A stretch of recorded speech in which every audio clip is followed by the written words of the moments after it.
Each year, 4 to 6 School District of Philadelphia teachers who are leaders in our local Teachers Institute of Philadelphia are selected to attend and to join 70 or so additional teachers from more than a dozen other cities and school districts in academic seminars at Yale University.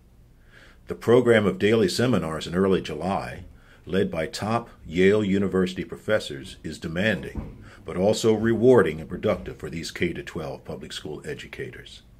The teachers, called National Fellows, live on the Yale campus and have access to university resources as they devote their efforts for 2 weeks to learning new content and to shaping new knowledge into curriculum for their respective students back home. This program epitomizes high-quality, high-value professional development in content areas for public school teachers. 4 Teachers Institute of Philadelphia National Fellows will talk about their Yale experience. It's really a wonderful opportunity to focus on how you teach and not just what you teach. It was 2 weeks of what seemed to be no sleep, but at the same time it was incredible. It's college for grown-ups. It's college for grown-up teachers. It's the most fun thing ever because you get to live in the dorms, you get to go to class with people, interact with them, go to the dining hall just like you're there, but with a level of professionality that maybe wasn't there when you were an undergraduate. So it's like you get a second chance almost to be a real scholar that time around. Well, I was interested in going up to Yale. A number of individuals have been telling me about it, and they said, if you think that TIP is awesome, Yale is at the national level, so it's even more intensive. I took a course called Narratives of Race and Citizenship Since Emancipation with Jonathan Holloway. Taking classes during the summer and taking them in such an intense manner allows me to show my students, here I'm a teacher, I'm still learning. It's a lifelong process, and it's something that we get better and better at, and we do it for the love of learning. And that's a leadership role that I hope I pass on to my students as well as my colleagues.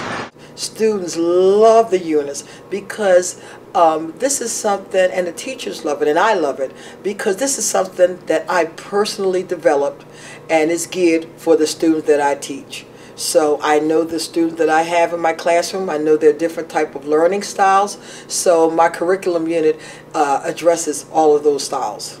Well, for my students, it's made me a more prepared, knowledgeable, and teacher that has a lot deeper breadth of knowledge. One of their taglines is that teachers say it's the best PD. It's the truth, it is. It really is, by far, the best, most flexible, professional learning environment where you as a teacher can choose to explore what you want to explore and how you want to teach it. The Teachers Institute model is the best professional development that you will ever get, hands down. The units that I've written and the units that I'm teaching are so much better than how I was teaching before. I think writing curriculum and writing it specifically for your students and your classes, but thinking of the broader picture of how it's going to apply to anybody learning is sort of the best professional development of all. I mean, I'm taking classes with compelling teachers, with interested students, and finding ways to think of education as something dynamic, that is a conversation between a professor or a teacher and his students. In doing these lessons and units, I've been able to find resources that kids really engage with. I created a unit on women's poetry during the Black Power era. It's directly applicable to what my students want to learn and what their parents would want them to learn here in West Philadelphia. And I think they're really going to enjoy it. The seminar that I was involved in this past summer was a seminar entitled How Drugs Work.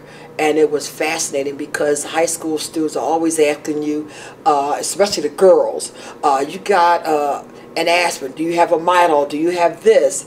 And I needed to know, and I wanted them to know, the impact that it has on their bodies and how it works in their cells. One of the unions I had developed was dealing with cardiovascular disease because that's the #1 killer of Americans. So to zero down to one specific type of medicine, I chose beta blockers. My students can relate to that because they have someone in their family that has either suffered from some type of cardiovascular disease. So we're able to have a conversation. Learning doesn't stop in my classroom.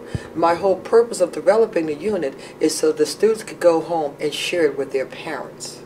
This last year I participated in, it was the American Presidency with Brian Garston. It was about presidential autobiography and getting students to understand personality and biography of presidents, and that many presidents have come from very little and have been able to attain very much.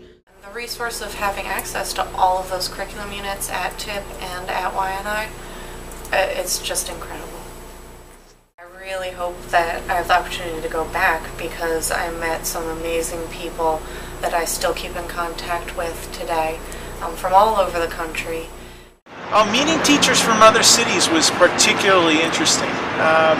There are about 70 teachers from around the country. Working with them in close collaboration for 2 weeks was probably the best experience I've had as a teacher, bar none, for the last 12 years I've been teaching. They're very committed teachers, they're very creative, they're interested in collaboration, they like to talk about their subjects, they don't find school teaching a drag, they find it actually compelling and engaging, and they just really added to my sense of mission as a teacher and as a community servant in the Philadelphia area and now in the country, across the country. We're really trying to put out an effort. It was great. I made a lot of very positive friendships. We specifically at Philadelphia spent a lot of time with the Richmond cohort. They're trying to start a new institute there, and was able to sort of hold hands with them and collaborate in a lot of ways, which is a big thing there, collaboration and collegiality. It's a wonderful situation for you to be in and to work with people from different grade levels and different content areas. You really get that true sense of collaboration and people want to help you. You build relationships that will last your lifetime. I mean, I couldn't wait to see my colleagues from California, from Chicago, from North Carolina, New Haven. I mean, it's just amazing. We have some teachers that are from the Navajo Nation, and they had expressed to us last summer, that their students did not have books. So one of the fellows from New Haven called her principal.